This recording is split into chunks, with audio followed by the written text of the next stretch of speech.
आज आ गए थे हम मॉल, क्योंकि हमें लेनी थी मिक्सी। मेरी मिक्सी कई दिन से ख़राब पड़ी है और बजट हमारे पास था नहीं लेने का। तो आज मैं इन्हें ये कहकर मनाते हुए ले आई कि जब मेरी यूट्यूब से पेमेंट आ जाएगी तो आप मेरे से पैसे ले लेना, अभी मुझे मिक्सी दिला लाओ। क्योंकि गर्मियों में मिक्सी बिना काम नहीं होता। सबसे ज़्यादा ज़रूरत होती है मैंगो शेक और बनाना शेक पीने का मन करता है। तो इस बार हमारे गर्मियों में एक भी बार मैंगो शेक बनाना शेक बन नहीं पाया क्योंकि मिक्सी ख़राब थी।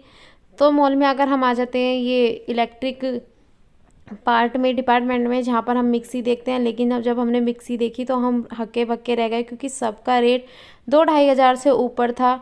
तो फिर इसे देखते हुए मैंने कह दिया इनसे चलो वापसी चलते हैं, क्योंकि हमारे बजट से बाहर जा रही थी। हम जितना कम में सोच कर आए थे उस बजट में नहीं थी।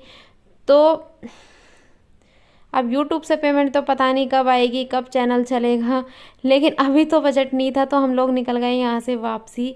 तो जाते जाते ये कहने लगे जब यहाँ तक आई है तो चलो घूम लो। मैंने कहा नहीं, मुझे नहीं घूमना भाई, मेरे पैर मत दुखाओ, मेरे से नहीं चला जाता।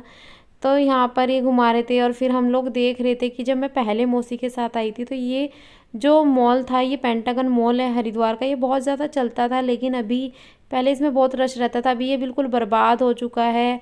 बिल्कुल भी यहाँ पर बहुत ही कम लोग हैं और घूमने लायक बिल्कुल नहीं बचा ये, बिल्कुल ही बर्बाद, पहले जैसा नहीं है। तो यहाँ पर कुछ समझ नहीं आया, पसंद नहीं आया, बहुत ही बजट से बाहर था।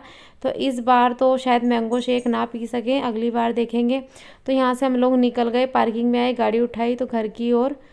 तो यहीं पर फिर इन्होंने अपने दोस्त को फ़ोन किया, उससे पूछने लगे क्या उसके पास कोई पुरानी मिक्सी है, लेकिन उसने कहा नहीं है। तो फिर हमने कहा चलो ये प्लान भी फेल हो गया। अगर हमें पुरानी मिक्सी मिल जाती तो हमारा तब भी काम हो जाता 500-1000 रुपये में। लेकिन लगता है इस बार मैंगो शेक नहीं बन पाएगा। इसके बाद मुझे लगी थी भूख, तो हम आ गए थे टिक्की खाने के लिए। तो पहले मैंने यहाँ खाए गोलगप्पे, तो मेरे बाद इन्होंने भी गोलगप्पे खाए। गोलगप्पे खा के मज़ा ही आ गया था। इनके जो गोलगप्पे और टिक्की है वो बहुत ही फेमस है। ओम चाट भंडार के नाम से आप लोग हरिद्वार आओ तो संदेश नगर में ज़रूर खाना, कृष्णा नगर में। उसके बाद हमारी चाट बन के तैयार थी, तो मस्त बढ़िया सी चाट हम दोनों ने मिलकर खाई। और खाने के बाद हम आ गए थे घर, और घर आकर मैं लगाई थी खाने की तैयारी में। तो यहाँ बनाई थी मैंने आलू पत्ता गोभी की सब्जी। बाय।